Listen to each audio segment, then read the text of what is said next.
Welcome back. Well, pro and college football is in full swing. So today, a great game day snack that can also be served as a main course, and it's sure to become a fam favorite.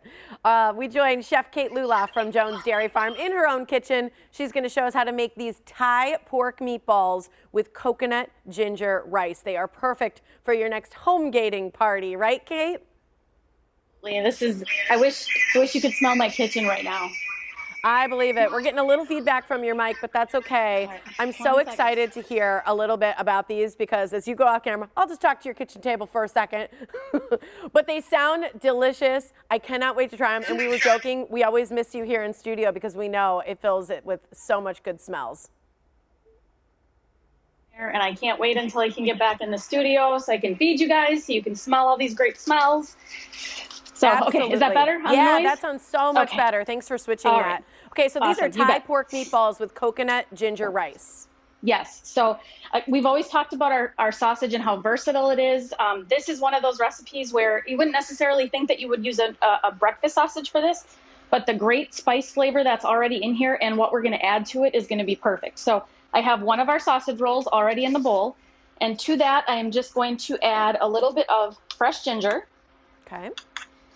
And then we also have some minced green onion, the whites of the green onion. I'm going to put that in there as well. This is ponzu, which if you do a lot of Asian cooking, you probably have it. If you don't, no big deal. You can just use a little bit of soy sauce and maybe like a squeeze of lemon. It's like a citrusy flavored kind of soy sauce. Okay. So that'll work as well too. And then you're going to add a little bit of salt and pepper. We're going to mix that. I've got some already done, so we don't have to spend too much time showing you how to do that because I'm sure everybody pretty much knows how to mix meatballs. But mix that up. Mix that up, and then I have a little scoop that I usually use, like a cookie scoop. If you don't have one of those, just divide it evenly. This will make between 12 and 16 meatballs. Okay.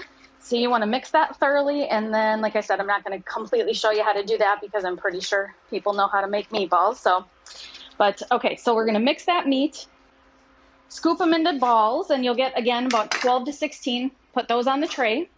I have some finished that I can show you what they look like. So we'll set this aside here.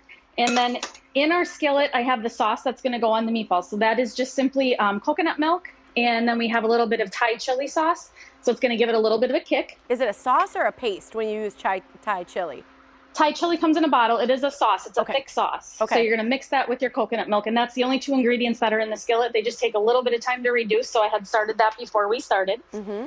And then in here, I have our rice, which is jasmine rice. Jasmine is a little bit stickier than straight up white rice, but you certainly can use white rice if that's what you have. Okay. And then to get those extra flavors, we're going to add a little bit of lime zest after it's finished cooking.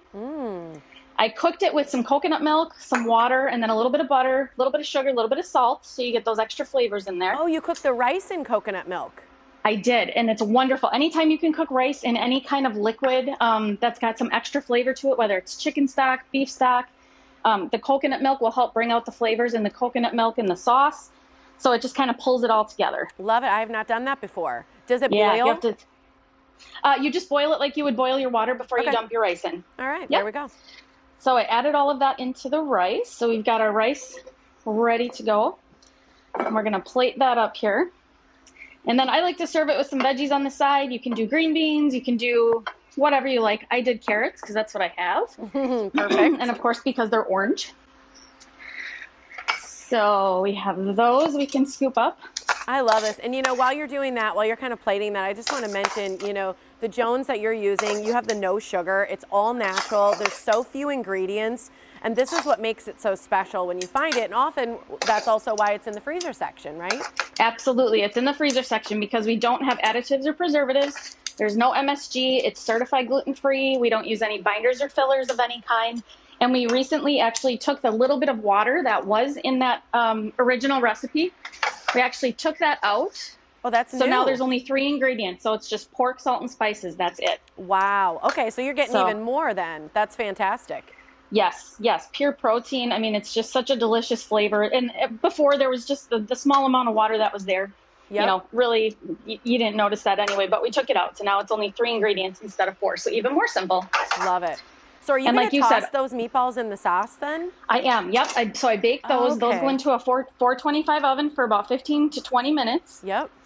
And you're just gonna toss them in the sauce. This is simple too because it'd be a really fast recipe. It is. It is. Yep. You just mix the meat, get them in the oven, and then your sauce can cook while the meatballs are in. The rice is cooking while the meatballs are in.